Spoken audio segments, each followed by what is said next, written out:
அண்மை செய்தி. சென்னையில் உள்ள அதிமுக முக்கிய நிர்வாகி இல்லத்தின் வீட்டில் நேற்று இபிஎஸ் மற்றும் வேலுமணி தரப்பு 4 மணி நேரமாக பேச்சுவார்த்தையில் ஈடுபட்டதாக தகவல் கிடைத்திருக்கிறது. விவரங்களை தர இருக்கிறார் செய்தியாளர் ராஜேஷ். ஏற்கனவே அதிமுகவிற்கு 47 சட்டமன்ற உறுப்பினர்கள் இருந்தாங்க. நேற்று 3 பேர் ராஜினாமா செஞ்ச நிலையில இப்பொழுது அது 44ஆக குறைந்திருக்கிறது. அதிமுக சிவிஎஸ் தரப்பு, இபிஎஸ் தரப்பு அப்படின்னு பிரிஞ்சிருந்தது. தற்போது சிவிஎஸ் தரப்பில் இருக்கக்கூடிய 3 எம்எல்ஏக்கள் தாவேகாவில் நேற்று இணைந்தாங்க. இன்னைக்கு மேலும் 4 பேர் போவாங்க அப்படின்ற அண்மை தகவலையும் பார்த்தோம். இந்த தருணத்துல நேற்று 4 மணி நேரம் பேச்சுவார்த்தை நடைபெற்றதாகவும் சொல்லப்பட்டிருக்கிறது. ஒருவேளை இந்த பேச்சுவார்த்தை முன்னே நடைபெற்றிருந்தா, 2 தரப்பும் பிரியாம இருந்திருந்தா, நேற்று அந்த 3 பேரும் போய் கட்சியில சேராம இருந்திருப்பாங்க. என்ன நடக்கிறது அதிமுகல? விவரங்களை வழங்கலாம். தர்ஷினி, வணக்கம். தற்போது அதிமுகவை பொறுத்தவரையில் இபிஎஸ் மற்றும் எஸ்பி வேலுமணி தரப்பு என்று 2 அணிகளாக செயல்பட்டு வருகிறார்கள். சட்டமன்றத்திலும் கூட இபிஎஸ் ஆதரவாக 22 சட்டமன்ற உறுப்பினர்களும், எஸ்பி வேலுமணிக்கு ஆதரவாக 25 சட்டமன்ற உறுப்பினர்களும் முன்பு இருந்தார்கள். இதற்கிடையேதான் நேற்று 3 சட்டமன்ற உறுப்பினர்கள் தங்களுடைய பதவியை ராஜினாமா செய்துவிட்டு அவர்கள் தமிழக வெற்றி கழகத்தில் சேர்ந்து விட்டார்கள். எனவே தற்போது 2 தரப்பிலும் 22 எம்எல்ஏக்கள் இருந்த நிலையில் அதில் 3 பேர் எஸ்பி வேலுமணி தரப்பை சேர்ந்த 3 பேர் இபிஎஸ் அணியை சந்தித்து சேர்ந்து விட்டார்கள். எனவே எஸ்பி வேலுமணி தரப்பு ஆதரவு எம்எல்ஏக்களுடைய எண்ணிக்கை என்பது தற்போது 17ஆக குறைந்திருக்கின்றது.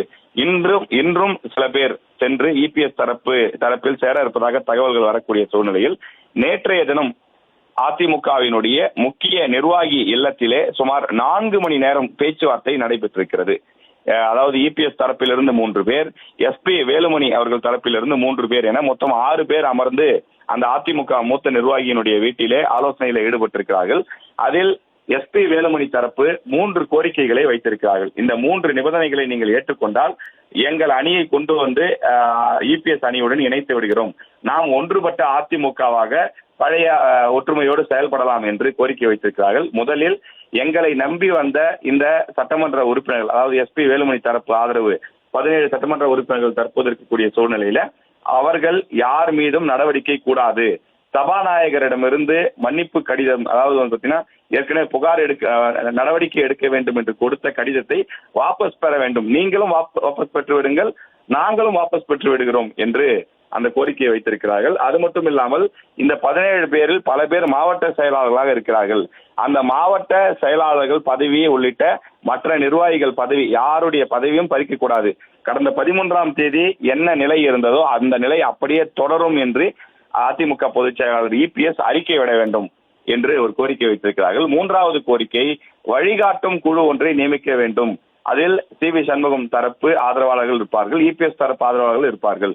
ஒரு 10 முதல் 11 பேர் வரை இருப்பார்கள் எனவும் அவர்கள் என்னென்ன விஷயங்களை பரிந்துரை செய்கிறார்களோ அதில் இபிஎஸ் அவர்கள் கையொப்பமிட்டு அதைத்தான் அவர் முடிவுகளை, நடவடிக்கைகளை மேற்கொள்ள வேண்டும்.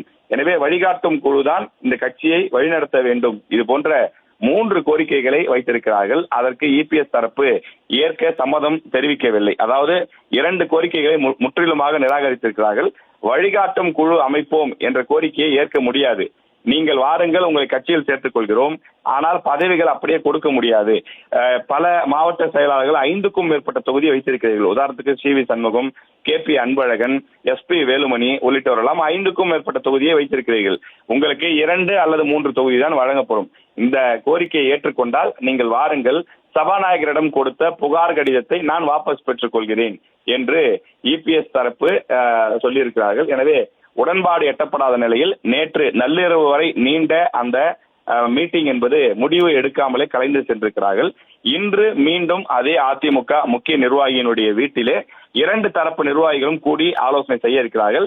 இன்று நிச்சயம் ஏதாவது ஒரு சுமூகமான முடிவு எட்டப்படும் என்று எதிர்பார்க்கப்படுகின்றது. அதே நேரத்தில் சிவி சண்முகத்திற்கு இதிலே உடன்பாடு இல்லை என்றும் நமக்கு தகவல் கிடைக்கின்றது. அவர் பல்வேறு சட்ட நுணுக்கங்களை எடுத்து கூறி நம்முடைய தரப்பு வெற்றி பெறும், நீங்கள் எனக்கு ஒத்துழைப்பு கொடுங்கள் என்று அவர் பேசியிருக்கின்றார்.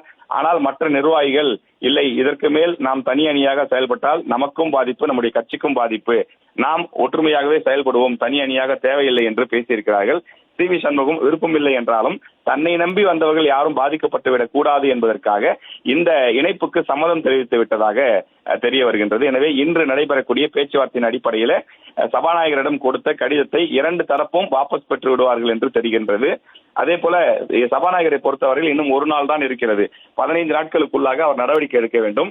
எனவே இந்த கடிதத்தை வாபஸ் பெறுவதாக இருந்தால் 15 நாட்களுக்குள், அதாவது நாளைக்குள்ளாக பெற்றுவிட வேண்டும். எனவே இன்று 2 தரப்பும் சமரசம் என்ற முடிவு எட்டப்படும் என்று எதிர்பார்க்கப்படுகிறது.